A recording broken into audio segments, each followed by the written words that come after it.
কুরআনুল কারীম সূরা আরাফ আল্লাহ তাআলা বলেন, নবী আপনি বলে দেন, কুল ইয়া আইয়ুহান নাসু ইন্নী রাসূলুল্লাহি ইলাইকুম জামিআ।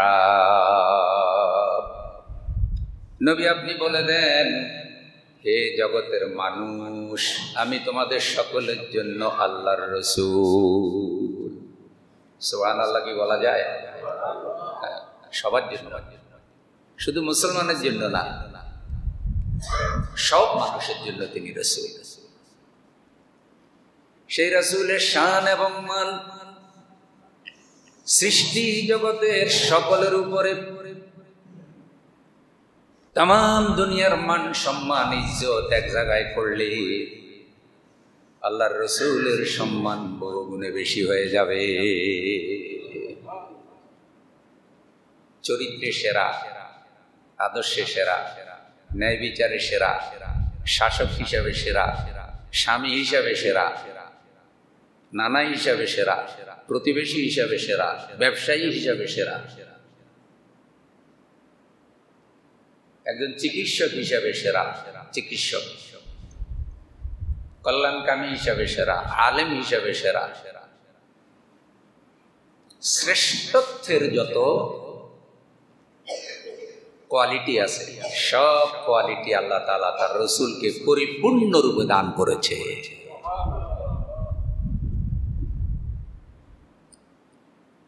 এটা আল্লাহ দান করেছেন, এ কারণে তিনি সেরা। এমন নবীর উম্মত আল্লাহ আমাদেরকে বানিয়েছেন। নবীজি বলেছেন, আমার উম্মতেরা তোমরা খুশি হতে পারো, তোমরা দুনিয়ায় এসেছো সকলের পরে, আর আল্লাহর জান্নাতে যাবে সকলের আগে। দুনিয়া এসেছো সকলের পরে, আর জান্নাতে যাবে সকলের আগে। এই নবীর শান মান এত বেশি, যেই নবীর উম্মতকে আল্লাহ তাআলা নিজে বলেছেন, কুনতুম খায়রা উম্মাতিন উখরিজাত লিন-নাসি তা'মুরুনা বিল মা'রুফি ওয়া তানহাউনা 'আনিল মুনকার। তোমরাই সর্বশ্রেষ্ঠ জাতি, তোমরাই সর্বশ্রেষ্ঠ উম্মত। আমি আল্লাহ মানুষের কল্যাণের জন্য তোমাদেরকে বাছাই করেছি। তোমরা মানুষকে সৎ কাজে আদেশ করবে, অসৎ কাজে নিষেধ করবে, এ কারণেই তোমরা সেরা। তাহলে সেই নবীর শান মান জানার দরকার আছে না নাই? নবীর জীবন থেকে উম্মতের জীবন যেন বিচ্ছিন্ন হয়ে না যায়। আর সেই রাসূলের জীবন জানতে হলে, বুঝতে হলে শিখতে হবে কোরআন, পড়তে হবে কোরআন, পড়তে হবে হাদিস, পড়তে হবে সিরাতের কিতাবগুলি, দ্বীনি ইলমের যে কিতাবগুলি আছে, যেগুলি পড়লে ঈমান বাড়বে, আমলে মজা পাবেন, আমল সহি হবে, অন্তরাত্মা পবিত্র হবে, গুনাহ মাফ হবে। কল্যাণে পরিপূর্ণ ইলমের কিতাব কোরআনুল কারীম।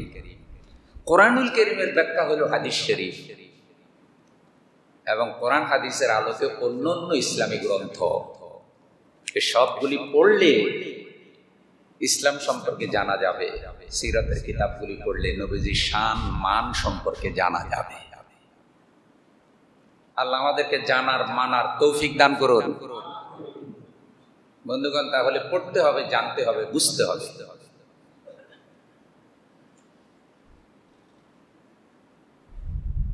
3 নম্বরে আমরা আলোচনা করেছিলাম, আল্লাহ বলেছেন, ওয়া মা আরসালনাকা ইল্লা রাহমাতাল লিল আলামিন।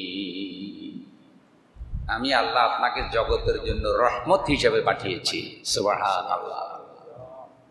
এটা তার একটা মান, শান, যে তিনি রহমত। তিনি যেখানে যায় আল্লাহর রহমতও সেখানে যায়। সুবহানাল্লাহ। তার আদর্শ, তার চরিত্র, তার সুন্নত যেই জনপদের লোকেরা বাস্তবায়ন করে, মেনে চলে, আল্লাহ সেখানে রহমতের দরজা খুলে দেয়। এটা হলো তার শান, তার মর্যাদা। তিনি রহমত, তিনি বিপদ নয়, তিনি অকল্যাণ নয়। তাকে যে কোনো পদে আসীন করা হবে, সেখানে রহমত আসবে। কিছু কিছু মানুষ আছে দেখবেন, তাদেরকে যেই পদেই বসান সেই পদেই বিপদ। একটা ঘুষখোর লোকের যেই পদে দিবেন সেই পদে সে কি খাবে? ঘুষ খাবে। আমার কথা বোঝা যায়নি ভাই? এবং আশ্চর্য হয়ে যাবেন, কখনো কখনো দেখা যায় এই চরিত্রের দু একজন মসজিদেও আছে।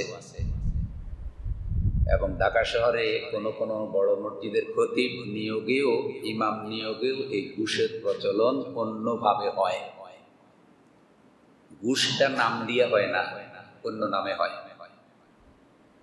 ডোনেশন নামে হয়।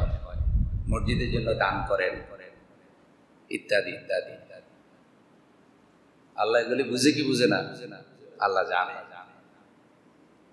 তাহলে কিছু মানুষকে মসজিদের দায়িত্ব দিলেও মসজিদ নিরাপদ থাকে না, আর অন্যান্য দায়িত্বের কথা বাদেই দিলাম। রাসূল পাক সাল্লাল্লাহু আলাইহি সাল্লাম এবং রাসূল সাল্লাল্লাহু আলাইহি সাল্লামের সাহাবীদেরকে সমাজের, মসজিদের, রাষ্ট্রের যে কোনো জায়গায় দায়িত্ব দিবেন, সেখানে নিরাপত্তা আছে না নাই? আমানতদারি আছে না নাই? সেখানে রহমত, রহমত। তাহলে সব জায়গায় নবীর আদর্শ, নবীর চরিত্র হইল রহমত, রহমত, রহমত। সিরাতের কিতাব বলছে রহমত কিরকম। হযরতে হালিমাতুস সাদিয়া রাদিয়াল্লাহু তাআলা আনহা আল্লাহর রাসূলকে প্রতিপালনের দায়িত্ব পেলেন। মক্কার বাজারে এসে তিনি আর কোনো সন্তান পান নাই। স্বামীর সাথে পরামর্শ করলেন, স্বামী আর কাউকে যখন পেলাম না, ওই যে মুরব্বীর কোলে একটা বাচ্চা দেখা যায়, এই বাচ্চাটা কোলে করে নিয়ে যাই, প্রতিপালন করে যা কিছু পাই সেটাতে বরকত হবে। বড় লোকদের বাচ্চাগুলি, টাকাওয়ালাদের বাচ্চাগুলি অন্য অন্য দাইমারা নিয়ে গেল। হযরতে হালিমা, হযরতে আব্দুল মুত্তালিব, নবীজির দাদা আব্দুল মুত্তালিবের কাছে গেলেন, গিয়ে বললেন, আপনি যাকে কোলে করে আছেন সে আপনার কি? বলছে, আমার নাতি।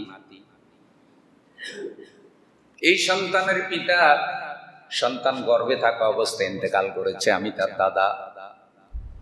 তুমি সন্তান নিয়ে যাও, তোমার পারিশ্রমিক আমি দাদা হিসাবে কম দেব না। আমি আমার এই নাতিকে পিতার ভালোবাসা, দাদার ভালোবাসা, দুইটা ভালোবাসা দিয়ে পালবো। সুবহানাল্লাহ। বাবার আগে যদি ছেলে মারা যায়, আর সেই ছেলের যদি কিছু নাতি নাতনি থাকে, তাহলে দাদার দায়িত্ব বেড়ে যায়। হযরত আব্দুল মুত্তালিবের দায়িত্ব বেড়ে গিয়েছিল। হযরত আব্দুল মুত্তালিব বললেন, আমি আমার এই নাতিকে দাদার ভালোবাসা, পিতার ভালোবাসা, দুইটা ভালোবাসা দিয়ে পালবো। মহব্বতের সাথে পড়েন সুবহানাল্লাহ। আমি কথা রাখবো। হযরতে হালিমা বললেন, আপনার নাতিকে আমার কোলে উঠাইয়া দেন। নবীজিকে যখন হযরতে হালিমার কোলে উঠাইয়া দিল, শিশু নবী, নবীজির চেহারার দিকে তাকিয়ে হযরতে হালিমার চোখ থেকে পানি পড়ে, চোখ থেকে পানি পড়তেছে, মন নরম হয়ে গেছে, আবেগে কেঁদে ফেলেছেন। হযরত আব্দুল মুত্তালিব বলছে, আপনি কাঁদছেন কেন? আপনার কান্নার কারণ কি? হযরত হালিমা বলছে, আব্দুল মুত্তালিব, আপনার নাতিকে যখন আমার কোলে উঠায় দিলেন, আমার মনে হলো আকাশ থেকে পূর্ণিমার চাঁদ যেন আমি হালিমার কোলে ধরা দিয়েছে। আমি তো সন্তান কোলে পাই নাই, আমি যেন আকাশের চাঁদ কোলে পেয়েছি। এই জন্য আমি কেঁদে ফেলেছি। যেই দিন থেকে আমাদের প্রিয় রাসূলকে হযরতে হালিমা কোলে নিলেন, দুধ খাওয়ানো শুরু করলেন, সেই দিন থেকে হযরতে হালিমার বাড়ির দিকে আল্লাহর রহমত আর বরকতের দরজা খুলে দিলেন। সিরাতের কিতাব লেখে, হালিমা যখন বাড়িতে গেলেন, হালিমার বাড়ির আশেপাশে যে কুয়াগুলি ছিল এগুলিতে কোনো পানি ছিল না। শিশু নবী যেদিন হযরতে হালিমার বাড়িতে ঢুকলো, শুকনা কুয়াগুলো মিষ্টি পানিতে ভরে গেল। হযরতে হালিমার বাড়ির আশেপাশে পশু পাখিদের কোনো কলকাকলি ছিল না। শিশু রাসূল যখন হযরতে হালিমার বাড়িতে প্রবেশ করলো, দুধ খাওয়ার উসিলায় প্রতিপালন হওয়ার জন্য হালিমার বাড়িতে যখন গেল, হালিমা বলছে আমার বাড়ির চতুর্দিকে পাখিদের কলকাকলিতে ভরে গেল। হালিমার বকরিগুলো ছিল শুকনা, বকরির স্তনে তেমন বেশি কোনো দুধ ছিল না। হযরতে হালিমা বলছে শিশু মুহাম্মদ সাল্লাল্লাহু আলাইহি সাল্লামকে যখন আমি পালন শুরু করলাম, আমার বকরির স্তনগুলি দুধে ভরে গেল। আমার যে খেজুর গাছগুলি খেজুর ধরতো না, শিশু মুহাম্মদ সাল্লাল্লাহু আলাইহি সাল্লাম যেই দিন থেকে আমার বাড়িতে ঢুকলো, প্রবেশ করলো, সেই দিন থেকে আমার খেজুর গাছগুলি মোটা তাজা হয়ে খেজুর ধরা শুরু করলো। তাহলে রাসূল সাল্লাল্লাহু আলাইহি সাল্লাম রহমত কিনা? রহমত। সুবহানাল্লাহ বলেন। হালিমা রাসূল সাল্লাল্লাহু আলাইহি সাল্লামকে প্রতিপালন করে রহমত পেল। তা আমরা যদি সেই রাসূল সাল্লাল্লাহু আলাইহি সাল্লামের আদর্শ মানি, সুন্নাহ মানি, সেই রাসূলের চরিত্র আমাদের জীবনে প্রতিফলন ঘটাতে পারি, তাহলে আমাদের জীবনের রহমত বরকত আসবে কি আসবে না? আল্লাহ কবুল করুক, বলি আমিন। 4 নম্বর হলো নবী সাল্লাল্লাহু আলাইহি সাল্লাম ব্যবহারে ছিলেন অমায়িক, কথাবার্তা ছিল সুন্দর মধুর। আল্লাহর রাসূলের ভাষা এত সুন্দর ছিল, তার ভাষায় কখনো কেউ কষ্ট পায় নাই। কথার মাধ্যমে তিনি কাউকে কখনো আঘাত দেন নাই। সুবহানাল্লাহ। এটা রাসূলের একটা শান। সবচাইতে সুন্দর করে তিনি কথা বলতেন। নবী সাল্লাল্লাহু আলাইহি সাল্লাম যখন কারো সামনে বক্তব্য দিতেন, হযরত ওমর রাদিয়াল্লাহু তাআলা আনহু বলেন, কোরআন নাযিল হওয়ার আগেও রাসূল সাল্লাল্লাহু আলাইহি সাল্লামকে আমরা দেখেছি, কিন্তু তিনি যে রাসূল সেটা আমরা অবগত ছিলাম না। তিনি যখন বক্তব্য দিতেন, তার কথাগুলি এত সুন্দর যেন মুক্তার মালা। একটা শব্দ আরেকটা শব্দের সাথে এত মিল, একটা বাক্যের সাথে আরেকটা বাক্যের এত মিল। তিনি অল্প কথায় যা বুঝাই দিতেন, অন্য অন্য বক্তারা ঘন্টার পর ঘন্টা বক্তৃতা করেও তা বুঝাতে পারত না। সুবহানাল্লাহ। অল্প কথায় বেশি বুঝানো। কিছু কিছু বক্তা আছে দেখবেন 2 ঘন্টা বক্তৃতা করছে, কি বুঝাইছে শ্রোতা কিছুই বুঝে না। যে কি এতক্ষণ ওয়াজ শুনলাম, কি শুনলাম, কি বুঝাইলি হুজুরে? নবী সাল্লাল্লাহু আলাইহি সাল্লামের বক্তৃতা কখনো এমন ছিল না। যে কয় মিনিট বক্তব্য দিতেন, সবাই মনোযোগ দিয়ে শুনতো। এত মনোযোগ দিয়ে শুনতো যে মাথার মধ্যে পাখি বসবে, পাখি ঠোকর দেবে, মগজ বের করবে, তাদের খবর থাকবে না। নবী সাল্লাল্লাহু আলাইহি সাল্লামের বক্তব্য সাহাবীরা এইভাবে মনোযোগ দিয়ে শুনতেন। আর আমাদের অবস্থা কি? নামাজের মধ্যে মশায় কামড় দিলে এত জোরে থাপ্পড় দেয় যেন মশার 14 গোষ্ঠী শেষ হয়ে যায়। রাসূল সাল্লাল্লাহু আলাইহি সাল্লাম বক্তব্য দিয়ে কাউকে কোনোদিন আঘাত দেন নাই। আমাদের বক্তব্য অন্যরা আঘাত পায় কি পায় না? পায়। কখনো কখনো পায়। রাসূল সাল্লাল্লাহু আলাইহি সাল্লামের বক্তব্য ছিল এত সুন্দর, গোছালো, নিষ্প্রয়োজন শব্দের ছড়াছড়ি মুক্ত কথা। আর রাহিকুল মাকতুমের ভাষা এটা। রাহিল মাকতুম হলো একটা সিরাতের কিতাব, যেটা রাবেতা আলম আল ইসলামী, বিশ্ব একটা ইসলামী সংস্থা, তারা একটা সিরাত গ্রন্থ প্রতিযোগিতা করেছে। সিরাত গ্রন্থ, যত লেখকরা রাসূলের জীবনী লিখেছে এরকম সিরাত গ্রন্থ প্রতিযোগিতা করেছে। এই কিতাবটা ওই সিরাত প্রতিযোগিতায় চ্যাম্পিয়ন হয়েছে, প্রথম হয়েছে। আর রাহিকুল মাকতুম আল্লামা আসাদুর রহমান মুবারকপুরী রাহিমাহুল্লাহ, দলিল ভিত্তিক লেখা, দলিল ভিত্তিক লেখা। তিনি যখন বক্তব্য দিতেন তার বক্তব্য এত সাজানো গোছানো ছিল, নিষ্প্রয়োজন একটা শব্দ তার বক্তব্যে পাওয়া যেত না। আবার প্রয়োজনের তুলনায় তিনি বক্তব্য বেশিও দিতেন না, কমও দিতেন না। বক্তব্য যখন দিতেন, বয়ান শুনলে শ্রোতাদের অন্তরাত্মা ঠান্ডা হয়ে যেত। ভাই, বক্তব্য শুনলে একটা প্রশান্তি আছে না? ভালো কথা শুনলাম। নবী সাল্লাল্লাহু আলাইহি সাল্লামের বক্তব্য এরকম প্রশান্তিদায়ক ছিল, কথা সৌন্দর্য। দেখবে যাদের ব্যবহার খারাপ, কেউ তাদের বন্ধু হইতে চায় না, এই লোকটার ব্যবহার ভালো না। আর আরেকটা লোকের ব্যবহার যদি ভালো হয়, তার বন্ধু বেশি হয়। কোরআনুল কারীম আল্লাহ বলছেন, فَبِمَا رَحْمَةٍ مِّنَ اللَّهِ لِنتَ لَهُمْ وَلَوْ كُنتَ فَظًّا غَلِيظَ الْقَلْبِ لَانفَضُّوا مِنْ حَوْلِكَ। এটা আল্লাহর দয়া, আল্লাহর দয়া। কার দয়া? যে আপনি কোমল দিল, রহম দিল, আপনি বদমেজাজি না, আপনি সবরহীন না, অধৈর্য হন না, আপনি কোমল দিল। আপনার আশেপাশে যারা আছে তারা যত খারাপ ব্যবহার করুক, যত দুর্ব্যবহার করুক, আপনার পিঠের মধ্যে উঠে নাড়িবেড়ি উঠিয়ে দেয়, আপনাকে পাথর মারে, আপনার চেহারায় থুতু নিক্ষেপ করে, আপনাকে শিবে আবু তালিবে বন্দি করে, আপনার চাচা, আপনার বংশ আপনার সাথে খারাপ ব্যবহার করে, আল্লাহর দয়া, আপনি তাদের প্রতি রহম দিন। সুবহানাল্লাহ। আপনি তাদের প্রতি কি রহম দিন। এই যে রহম দিল হওয়া, এটা রাসূলের শান, রহম দিল হওয়া। ওই লোকটা নিকৃষ্ট, যেই লোকটা জবানের ভয়ে মানুষ তার কাছে যায় না। কিছু কিছু মানুষ আছে দেখবেন, কাছে গেলেই আপনাকে আঘাত করে কথা বলে। তরবারির আঘাত শুকায় যায়, কিন্তু কথার আঘাত সহজে শুকায় না। জিহ্বা নাড়াচাড়া করলে ভাষা হয়। আল্লাহ রাব্বুল আলামিন জিহ্বার মধ্যখানে কোনো হাড় দেন নাই। হাড়, জিহ্বা হইল কোমল একটা গোশতের টুকরা।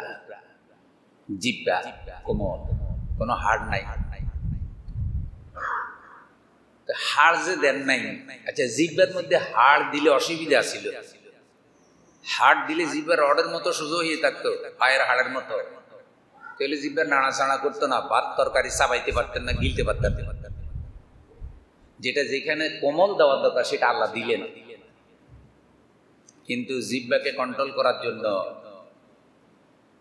উপরের নিচে কেসি গেট উপরে নিচে দাঁত দিয়ে দিলেন 32টা দাঁত জিহ্বা কন্ট্রোল করার জন্য। মহানবী বলে দিলেন, মান সালিমাল মুসলিমুনা মিন লিসানিহি ওয়া ইয়াদিহি। মুসলমান হলো সেই ব্যক্তি যে ব্যক্তি তার হাত এবং জবান দিয়ে, জিহ্বা দিয়ে অন্য মুসলমানকে কষ্ট দেয় না। মুসলমান হলো সেই ব্যক্তি যে তার হাত দিয়ে, জবান দিয়ে অন্য মুসলমানকে কষ্ট দেয় না। সুবহানাল্লাহ বলেন না? আচ্ছা, বুকে হাত দিয়ে বলেন তো, আমরা রাসূল সাল্লাল্লাহু আলাইহি সাল্লামের উম্মত, আমরা আমাদের হাত আর জবান দিয়ে অন্য ভাইকে কষ্ট দেই কি দেই না?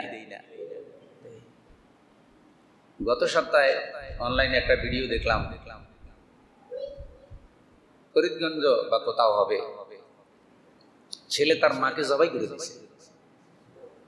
পুলিশ লাশ বাইর করতে গেছে, হায় রে মেয়েদের কান্না। মেয়েদেরকে বিয়ে দিছে, মেয়েরা স্বামীর বাড়ি চলে গেছে, বাড়িতে মা ছেলে।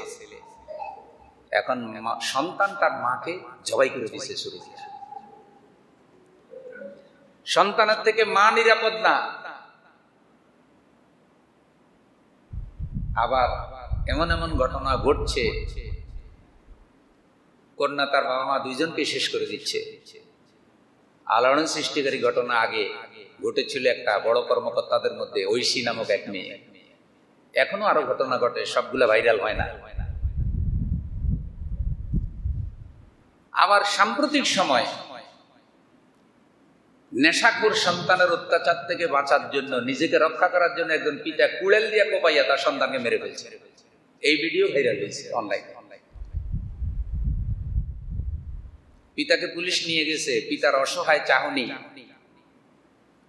আর অনুশোচনার কান্না। এই সন্তানের বাপ কেন হইলাম? কিছু কিছু সন্তানের চরিত্র এত খারাপ যে পিতারা সন্তানের কারণে বাজারে উঠতে পারে না, মানুষ দেখলেই অভিশাপ দেয়, ও এটা এই সন্ত্রাসীর বাবা না, সামনে সালাম দেয়, পিছনে অভিশাপ দেয়।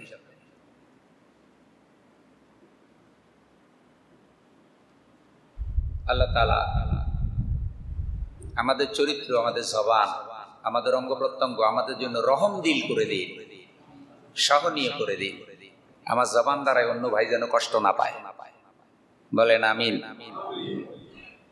একজন ভালো মানুষের বিরুদ্ধে আপনি দাঁড়াইয়া মিথ্যা সাক্ষী দিয়ে দিলেন, মিথ্যা সাক্ষী, তো সাক্ষী দিলেন জবান দিয়া, তাহলে জবান দ্বারা ওই বেটার জেল হয়ে গেল, ফাঁসি হয়ে গেল, অথবা সমাজে সালিশ দরবার হইল, ওই লোকের 10,000 টাকা জরিমানা হয়ে গেল আপনার সাক্ষীর কারণে, অথচ মিথ্যা সাক্ষী। তাহলে আপনার জবান দ্বারা কি ওর ক্ষতি হইল না? নবী সাল্লাল্লাহু আলাইহি সাল্লাম বলছেন আপনি মুসলমান না, আপনি কি না মুসলমান।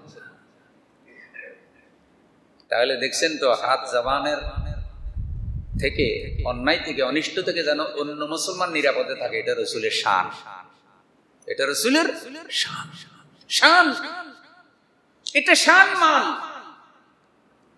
যে হাত এবং জবান দিয়ে অন্য কারো ক্ষতি করবো না। আল্লাহর দয়ায় তিনি রহম দিন। ওয়ালাউ কুনতা ফাজ্জান গালিজাল কলব লানফাদ্দু মিন হাওলিক, হে রাসূল আপনি যদি কঠোর দিল হতেন, খারাপ ব্যবহার করতেন, আপনার ব্যবহার যদি খারাপ হতো, আপনি দেখতেন আপনার আশেপাশে কোনো বন্ধু বান্ধব পেতেন না, সবাই আপনাকে ছেড়ে চলে যেত। এখন রসুলকে দেখলে মানুষ কাছে আসে, ভালো কথা শোনার জন্য আসে, কারণ যার ব্যবহার ভালো মানুষ তার দরবারে বসে। যেই লোকটা সুন্দর কথা বলে, সুন্দর বয়ান করে, মানুষকে এলেম বিতরণ করে, ডাকা লাগে না, মানুষ খুঁজে খুঁজে তার দরবারে বসে। সুবহানাল্লাহ। যেই মৌমাছি মধু সংগ্রহ করে, কোন ফুলে মধু আছে, মৌমাছিকে এটা কি কেউ বলে দেওয়া লাগে? সে নিজে খোঁজ করে নেয় যে ওখানে মধু আছে, আমি ওই ফুলে বসবো, সব ফুলে বসবো না। রাসূল সাল্লাল্লাহু আলাইহি সাল্লামের এই ব্যবহার, রাসূল সাল্লাল্লাহু আলাইহি সাল্লামের বয়ানের এই দরবার ছিল কোরআন সুন্নাহর ইলম বিতরণের দরবার। এখানে যারা বসতো তারা রহম দিল, রহম দিল। নবী সাল্লাল্লাহু আলাইহি সাল্লামের আরেকটা বৈশিষ্ট্য ছিল, 5 নাম্বার, তিনি শত্রুর জন্য দোয়া করেছেন। শত্রু, রাসূল সাল্লাল্লাহু আলাইহি সাল্লামের শত্রু মক্কায় ছিল না, তাহলে রাসূল সাল্লাল্লাহু আলাইহি সাল্লামের শত্রু ছিল, অনেক শত্রু ছিল, যার কারণে তিনি মক্কায় থাকতে পারেন নাই। প্রথম হাবাসায় হিজরত করেছেন, তারপরে মক্কা থেকে মদিনায় হিজরত করেছেন। তাই শত্রু না থাকলে এইসব হিজরতের দরকার ছিল? শত্রুরা শত্রুতা করেছে, তিনি হিজরত করেছেন, এই শত্রুতা তার জন্য দ্বীন প্রচারের কারণ হয়েছে। শত্রুতা করেছে, রাসূল মদিনায় গিয়েছেন, মদিনা আবাদ হয়ে গেছে। শত্রুতা করেছে, রাসূলের সাহাবীরা হাবশায় গিয়েছে, হাবশা আবাদ হয়ে গেছে। শত্রুতা করেছেন, রাসূল সাল্লাল্লাহু আলাইহি সাল্লাম তায়েফে গিয়েছে, সেই তায়েফে আল্লাহর দ্বীন প্রচার হয়ে গেছে। সুবহানাল্লাহ বলবেন না? তাহলে কখনো কখনো শত্রুদের শত্রুতা ইসলাম প্রচারের কারণ হয়। লিল্লাহি তাকবীর। এজন্য সব শত্রুকে শত্রু ভাবতে নাই। আমি কথাটা কি বললাম? সব শত্রুকে শত্রু ভাবতে নাই। কোন কোন শত্রুর শত্রুতা রহমত। সবচেয়ে বড় শত্রুর একজন আব্দুল্লাহ ইবনে উবাই ইবনে সালুল, সবচেয়ে বড় শত্রুর একজন মুনাফিক নেতা। কাফেররা ছিল বাহিরের শত্রু, মুনাফিকরা ছিল ঘরের শত্রু। মুনাফিকরা ছিল মুসলমানের মধ্যে, হিন্দুদের মধ্যে মুনাফিক নাই, খ্রিস্টানদের মধ্যে মুনাফিক নাই, ইহুদিদের মধ্যে মুনাফিক তালাশ করার দরকার নাই, কারণ ওরা কাফের, ওরা মুশরিক। মুনাফেক ছিল মুসলমানদের মধ্যে, মুনাফেকের সৃষ্টি হয়েছে মুসলমানদের ভিতরে। এদের নেতা ছিল আব্দুল্লাহ ইবনে উবাই ইবনে সালুল, যে সারা জীবন ইসলামের সাথে দুশমনি করেছে, রাসূলকে হত্যা করার ষড়যন্ত্র কয়েকবার করেছে। কিন্তু ছিল সে মুসলমান বেশে, তার মাথায় টুপি ছিল, মুখে দাড়ি ছিল, সাহাবীদের সাথে নামাজ পড়েছে, হুজুরকে ইমাম মেনে নামাজ পড়েছে, কিন্তু সারা জীবন ইসলামের সাথে দুশমনি করেছে। এটা নবীজি জানতেন। তারপরও এই শত্রুদের মতো আল্লাহর নবী তাদের সাথে পাল্টা শত্রুতা করেন নাই। একজন যদি আপনার বিরুদ্ধে কেস করে, আরেকজন বুদ্ধি দেয় তুই পাল্টা কেস কর, কাউন্টার মামলা কর। নবী সাল্লাল্লাহু আলাইহি ওয়াসাল্লাম এটা কাউন্টার করেন নাই, বরং সবর করেছেন, ধৈর্য ধারণ করেছেন। এদেরকে রাসূল সাল্লাল্লাহু আলাইহি ওয়াসাল্লাম চিনতেন, কিন্তু এদের নাম বলেন নাই। হযরত ওমর ফারুক রাদিয়াল্লাহু তাআলা আনহু জীবনে অনেকবার নাম জানতে চেয়েছেন। ওমর ফারুক রাদিয়াল্লাহু তাআলা আনহু তো মজবুত ঈমানের অধিকারী ছিলেন, যে তার নাম বললে যদি চিনে ফেলে যে এটা মুনাফিক, তাইলে একটাও জীবিত রাখার সম্ভাবনা কি? কারণ ওমর রাদিয়াল্লাহু তাআলা আনহু ঈমানটা ছিল আলাদা। এক মজলিসে বসে থাকলে আশেপাশে শয়তান ভয়ে যাইতো না। আল্লাহু আকবার। যে এই মজলিসে ওমর আছে, এখানে যাওয়া যাবে না। আর আমাদের কেউ কেউ কোনো মজলিসে বসলে আশেপাশে শয়তান এসে হাজির হয়, কিরে দোস্ত কি খবর, বিড়ি খা, চা খা। শয়তান দুই প্রকার, মিনাল জিন্নাতি ওয়ান নাস। একটা জিন শয়তান, একটা মানুষ শয়তান। আল্লাহ সকল শয়তানের ওয়াসওয়াসা থেকে আমাদেরকে হেফাজত করুন। এই শত্রু রাসূল চিনতেন, কাউকে নাম বলেন নাই। যখন আব্দুল্লাহ ইবনে উবাই ইবনে সালুল মারা গেল, রাসূলের আগে মারা গেছে, কিন্তু আল্লাহর এমন কুদরত, ইচ্ছা, ওই মুনাফিকের ছেলেটা হইছে একেবারে খাঁটি ইমানদার, মর্যাদা সম্পন্ন সাহাবী। সুবহানাল্লাহ বলেন। মাঝে মধ্যে গোবরে পদ্মফুল হয় না? বাপ আলেম না, বাপ হয়তো সাধারণ লোক, ছেলে বড় আলেম। আবার এমনও হয় বাপ বড় আলেম, ছেলে আলেম হয় নাই, ছেলে খারাপ হয়ে গেছে। মা আলেমের ছেলে যে, হুজুরের ছেলে যে সবসময় ভালো হবে, তার কোনো গ্যারান্টি আছে? কোনো গ্যারান্টি নেই। তো ছেলে ভালো হয়েছে, এখন ছেলে তো জানে মুনাফিকের কি পরিণাম। মৃত্যুর পরে আল্লাহ রাসূলের কাছে এসে কাঁদতেছে, ইয়া রাসূলুল্লাহ, ইয়া হাবিবাল্লাহ, আমার আব্বা আপনার সাথে অনেক দুশমনি করেছে, ইসলামের অনেক ক্ষতি করেছে, কিন্তু এখন আমার আব্বা তো ইন্তেকাল করেছে। আমার আব্বা তো কালেমাও পড়েছিল, আপনার পিছনে নামাজও পড়তো, কিন্তু আমার আব্বার ঈমানের অবস্থা তো ভালো ছিল না। এখন আপনি আমার আবেদন, আপনি আমার আব্বার জানাজাটা পড়াবেন, আর আপনার গায়ের জামাটা দিবেন। আমার রাসূলের জামা দিয়ে আমি আমার বাবারে কাফনের কাপড় পরাইয়া দেব। আমার রাসূলের গায়ের জামা দিয়া আমার বাবারে যদি কাফন বানাইয়া দেই, আর আমার রাসূল যদি আমার বাবার জানাজা পড়ায়, হতে পারে আমার আল্লাহ আমার বাবার কবরের আযাব মাফ করে দিতে পারে, কবরটা প্রশান্তিদায়ক হতে পারে। রাসূল সাল্লাল্লাহু আলাইহি ওয়াসাল্লাম সাথে সাথে রাজি হয়ে গেছে। সুবহানাল্লাহ। আমরা হইলে রাজি হইতাম, হুজুর হইলেও তো রাজি হইতাম, যে আমার শত্রু আছিল, ভালো হয়েছে, মিষ্টি খা, মিষ্টি বিতরণ কর। কারণ শত্রু মারা গেলে মাঝে মধ্যে প্রতিপক্ষ মিষ্টি খায়নি, খুশিতে। রাসূল রাজি হয়ে গেছে যে জানাজায় যাবো, জামাও দেব। ওমর ফারুক রাদিয়াল্লাহু তাআলা আনহু সাহাবী, কিন্তু কতটা সাহস হইলে রাসূলের হাত ধরে ফেলছে। আল্লাহু আকবার। হাদিস আছে রাসূল সাল্লাল্লাহু আলাইহি ওয়াসাল্লামের হাত ধরা, রাসূল যাওয়ার সিদ্ধান্ত নিয়েছে, আল্লাহ হযরত ওমর হাত ধরে বলতেছে আপনি যাইতে পারবেন না, আপনি যাইতে পারবেন। নবীজির ওই পরিবেশে হাত ধরা সাহস, ঠিকানি কথা। বলছে রাসূল গিয়েছেন, জানাজা করবেন, দোয়া করবেন।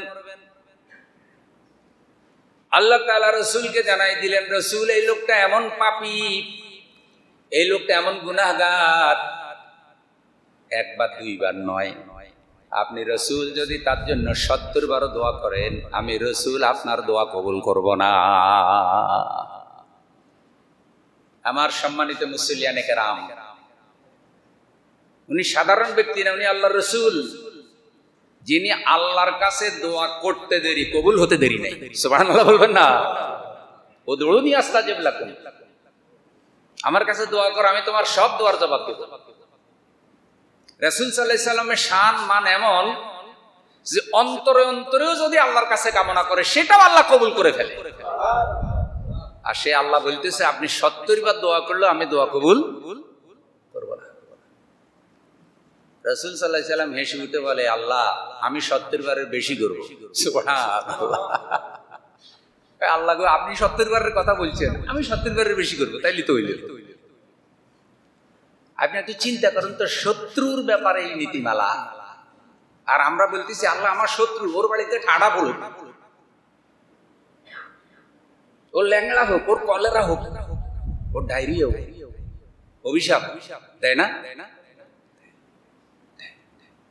তাইলে এটা রাসূলের শান যে তিনি শত্রুর জন্য কল্যাণের দোয়া, হেদায়েতের দোয়া করেছেন। আল্লাহ ও বুঝে না, তাইফে দোয়া এটা করছে, ও বুঝে না। আল্লাহ তুমি যদি তাইফবাসীকে ধ্বংস করে দাও তাহলে আমি কার কাছে কালেমার দাওয়াত পৌঁছাবো?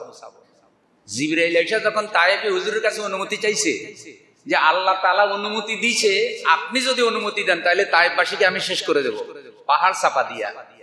আমরা হইলে তো বলতাম কি, জিবরাইল এত দেরি করলি কেন, কই আসিলি, আমারে মাইরা পাথর মাইরা শেষ করে ফেললো, আমার মাথার রক্ত জুতাই গিয়া জমা হইল, জিবরাইল তুমি এত দেরি করে আসছো, শেষ করো।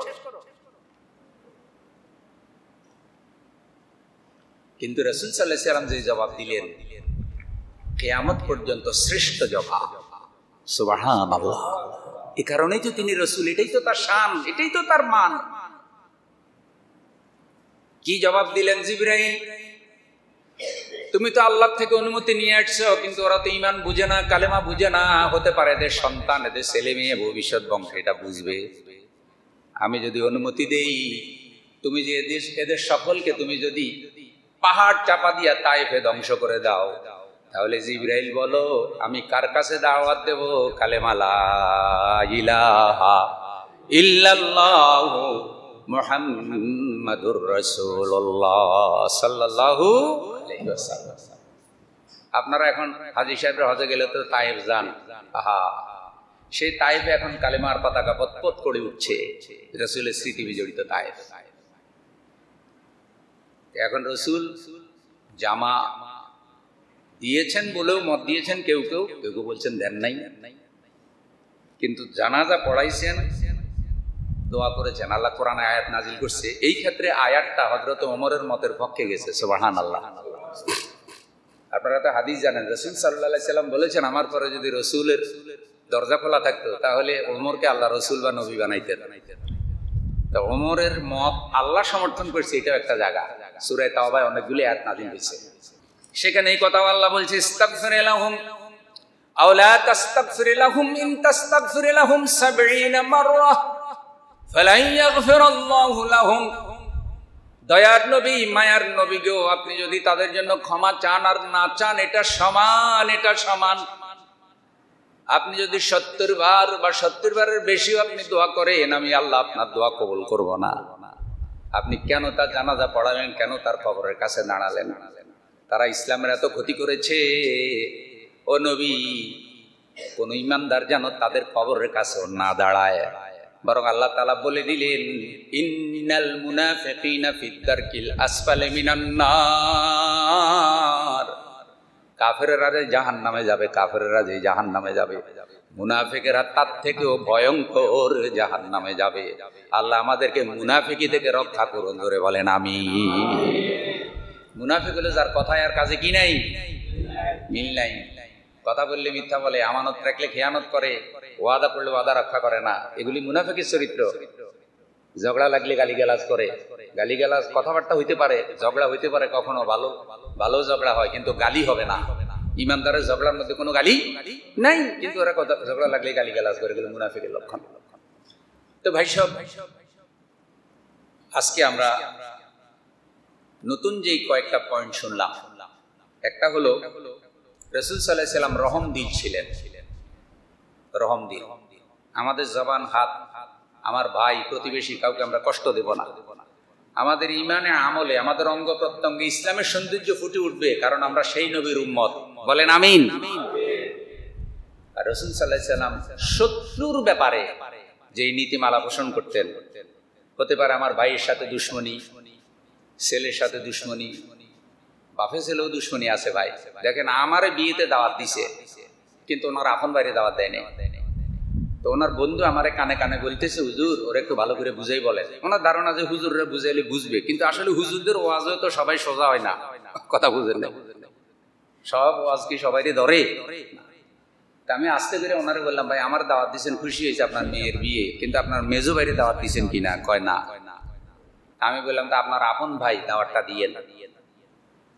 কয় হুজুর দাওয়াত তো দিব না, আমার স্ত্রীকে বইলা যাব, আমার বড় ছেলেকে বইলা যাব, আমি যদি তার আগে মারা যাই সে যেন আমার জানাজায়ও না আসে। এরকম দুশ্মনীও ভাই ভাই আছে না নাই? আছে, যে এটা তো আমি তার সাক্ষী, আমারই বলতেছে কথা। আমি বলছি আপনি তওবা করেন, আল্লাহ না করুক যদি এর উপর আপনার মৃত্যু হয়, আপনার ইমানে খতরা আছে, জাহান্নামে যাওয়া লাগবে, আপনার ভাইকে মাফ করে দেন। এই কথা ইমান বিরোধী কথা, আপনি কি বললেন? নবীজি বলেছেন কথাবার্তা হতে পারে, মনোমালিন্য হতে পারে, কিন্তু 3 দিনের মধ্যে যে আগে সালাম দেয়, আগে কথা বলে, তার মর্যাদা বেশি। সুবহানাল্লাহ বলবেন না? আর আমরা মনে করি আমরা আগে কথা বলে আমার মর্যাদা কমে যাবে। কারণ আমার সাথে কথা কওয়ার জন্য ঘুরছে, কতবার সালাম দিছে, আমি জবাবও দিই, মানে নিজে খুব পজিশন বলা। আল্লাহ আমাদেরকে রহমদিল হওয়ার তৌফিক দান করুন। আমরা জেনেছি হুজুরের ব্যবহার ভালো, আমরা যেন সৎ ব্যবহারকারী হতে পারি। হুজুরের চরিত্র ভালো, আমাদের যেন চরিত্র ভালো হয়। হুজুর রহমত, আমরা যেন রহমত হতে পারি। হুজুর আল্লাহর উপরে তাওয়াক্কুলকারী, আমরা যেন আল্লাহর উপরে তাওয়াক্কুল করে হতে পারি। এগুলা রসুলের শান কিনা বলেন? এগুলি রসুলের শান মান। আন্দাজে চিল্লাইলে আর ইয়া নবী সালাম আলাইকা, তুমপে লাখো সালাম, মারহাবা, জিলেবি খাওয়া, ঢাকা শহরের সব জিলেবি খেয়ে শেষ, তাতে কি শান মান বোঝা যায়? কোরআন সুন্নাহ থেকে নিতে হবে। যা বয়ান করেছে আল্লাহ আমার ভাই বোন সবাইকে আমল করার তৌফিক দান করুন।